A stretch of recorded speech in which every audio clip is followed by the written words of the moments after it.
Mēs šķiram ielas pēc to iezīmēm, ēkām, vēsturiskiem faktiem, zīmīgām personībām, taču tā ir tikai maza daļa no visa ielas stāsta. Patiesībā pat neapzinoties to veidojam mēs paši, katrs ar mazu fragmentu no sevis. Atceroties savu, bet neiedomājoties, kā arī pretimnācējs to pašu ielu, iespējams saista ar kādu atmiņu. Šie fragmenti vienojas ielas personībā, pilnajā stāstā, ko zina tikai tā pati. Līdz ar stāstu, vizuālais materiāls mēmi vēsta par kādu no manām pieredzēm, kas risinājusies laika gaitā pārējā no krāsotāju uz Avotu ielu.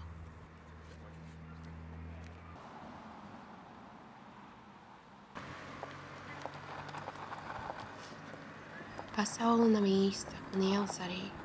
Tikai caur uztveri, tikai caur to, kas piedzīvots. Manas topogrāfiskās pārdomas par laiku un slāņiem, par cilvēkiem. Tiem, kas no zemes virsmas ar skalpeli, trausli un vērīgi nogriež cilvēku plēvi. Par tiem, kas noplēš to kā spalvās ieķepušu plāksteri.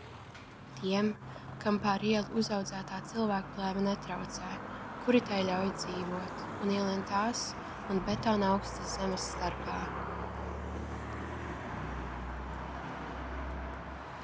Ierašanās kā toreiz, kad bija vēl dīglis, vienīgajā vietā, kas bija mājas, tā arī visas citas atmiņas. Nav vietas bez atmiņas, nav atmiņas bez sajūtas. Kāda pirmā mīla un saplūšana, kāda jauns sākums.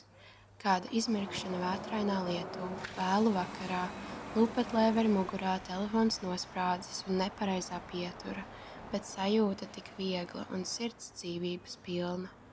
Kāda atvadas, jau mirklī nojaušamas, kāda atvadas, novēloti atskārsdamas.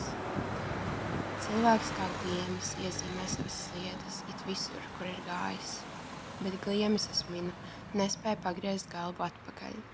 Viņš ar veikto ceļu sastopas tikai, kad vēlreiz ietam pāri.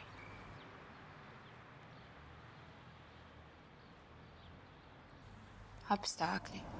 Tumsa, kurā sliedas nav redzamas skaidri, bet pēc taustas, glumjas un pretīgas.